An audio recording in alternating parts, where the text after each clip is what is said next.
अस्सलाम वालेकुम। Fatty liver के बारे में आप में से अक्सर लोग जानते होंगे। फैटी लिवर जिगर के सेल्स के दरमियान फैट का जमा होने की वजह से होता है। और अक्सर लोगों को इसका कोई अलामात या कोई तकलीफ़ात नहीं होती कि उनको अंदाज़ा हो सके कि वो फैटी लिवर का शिकार हो चुके हैं। ये अक्सर औक़ात ऐसे ही पता चलता है कि आपने अल्ट्रासाउंड करवाया, अल्ट्रासाउंड आप किसी और मकसद के लिए करवाते हैं और पता चलता है कि जी मरीज़ को फैटी लिवर है। अच्छा, फैटी लिवर ये है कि फैटी लिवर में आपके सेल्स के दरमियान फैट जमा हो जाता है। ये थोड़ी मिकदार में हो तो इससे कुछ मसाइल वगैरह नहीं पैदा होते, लेकिन जब इनका मिकदार एक हद से तजावुज़ कर जाए तो ये मुख्तलिफ़ किस्म की कॉम्प्लिकेशन का असबाब बनती है।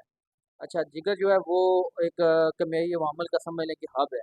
आपकी बॉडी में वो तमाम कमियाई अवामल जिगर में हो रहे होते हैं।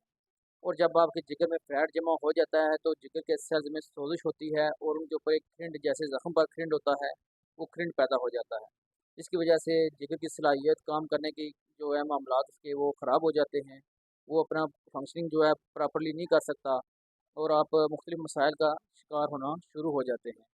अच्छा जी, फैटी लिवर में भी 2 किस्म के फैटी लिवर हैं, एक नॉन अल्कोहलिक और एक अल्कोहलिक। और ज़्यादातर लोगों में अल्कोहलिक फैटी लिवर होता है जो ज़्यादातर अल्कोहल कंज़प्शन करते हैं और हमारे पाकिस्तान में भी ये बहुत ज़्यादा हो रहा है, जिसकी वजह से फैटी लिवर होता है। नॉन अल्कोहलिक में आप की ये ग़िज़ाएँ जो बाज़ारी खाने हो गए, पकोड़े, समोसे, तली हुई चीज़ें, भुनी हुई चीज़ें, उसके बाद मिठाइयाँ हो गई, कोल्ड ड्रिंक्स हो गए, ये सब चीज़ें आपके लिवर में फैट जमा कर देती हैं। और यही लीवर फैटी लिवर और यही फैट जो एक टाइम आता है और आपकी बॉडी के अंदर कोलेस्ट्रॉल की सूरत में सर्कुलेट करना शुरू कर देता है, जो बाद में आपकी खून की नालियों को सख्त करने का सबब भी बनता है।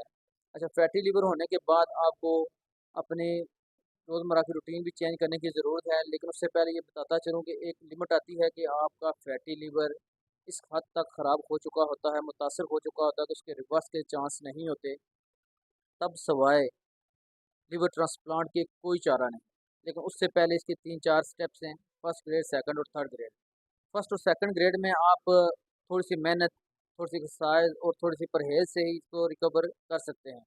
थर्ड ग्रेड में आप जहाँ पे एक्सरसाइज़ भी करेंगे, अपने खाने-पीने की रूटीन भी तब्दील करेंगे, वहीं आपको मेडिकेशन भी करवाना पड़ेगी। अच्छा, उससे अगली जो स्टेज है वो है लिवर फेलियर या लिवर सिरोसिस। अगर इस कंडीशन में जिगर चला जाता है तो ट्रांसप्लांट के सिवा कोई हल नहीं। अच्छा, इसके बाद मैं आपको बताता चलूँ, 70 से 80% लोगों को तो पहली बात है इसका पता भी नहीं चलता कि उनके अंदर लिवर फैटी लिवर हो चुका है या कोई इस तरह के मसाइल पैदा हो रहे हैं। अच्छा, उसके बाद आपको अगर फैटी लिवर एक हद से तजावुज़ कर जाता है तो आपको खून की उल्टियाँ लग सकती हैं। उसके अलावा आपको खिंचाव, दर्द, थकावट रह सकती है। उसके बाद सुस्ती रह सकती है, जिस्म सारा दर्द कर सकता है। ये अलामात हैं जो आपको फैटी लिवर की तरफ इंडिकेट करती हैं। हाँ, अगर आप टेस्ट करवाते हैं तो आपको फैटी लिवर का पता चलता है कि आपको फैटी लिवर हो चुका है, तो आपको क्या करना चाहिए? एक तो आपको अपना वेट जो है वो आपको अपने मौजूदा वेट से 15% कम करना चाहिए। आप जो रोज़ाना की खुराक ले रहे हैं उसमें से आपको 15% 25% खुराक को कम कर देना चाहिए। इसके साथ-साथ आपको 40 मिनट रोज़ाना की वॉक करनी चाहिए, पानी का ज़्यादा इस्तेमाल करना चाहिए। उसके अलावा आपने तली हुई चीज़ों से परहेज़ करना है, मिठाइयों से परहेज़ करना है, भुनी हुई चीज़ों से परहेज़ करना है। उसके अलावा आपने परहेज़ करना है जी, जितने भी ये स्पाइसी फूड हो गए, बाज़ारी खाने हो गए, इन सब से आपने मुकम्मल ही परहेज़ करना है। अच्छा, अगर मज़ीद अगर आप ये देखना चाहते हैं कि ये आपका कितना नुकसान कर चुका है, तो आपको अपने डॉक्टर के साथ कंसल्ट करना चाहिए।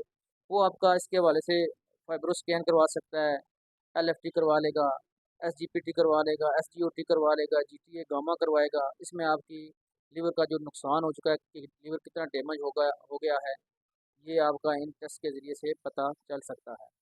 तो अपना भी ख्याल रखिए, अपनी फैमिली का भी ख्याल रखिए। जज़ाकल्लाह।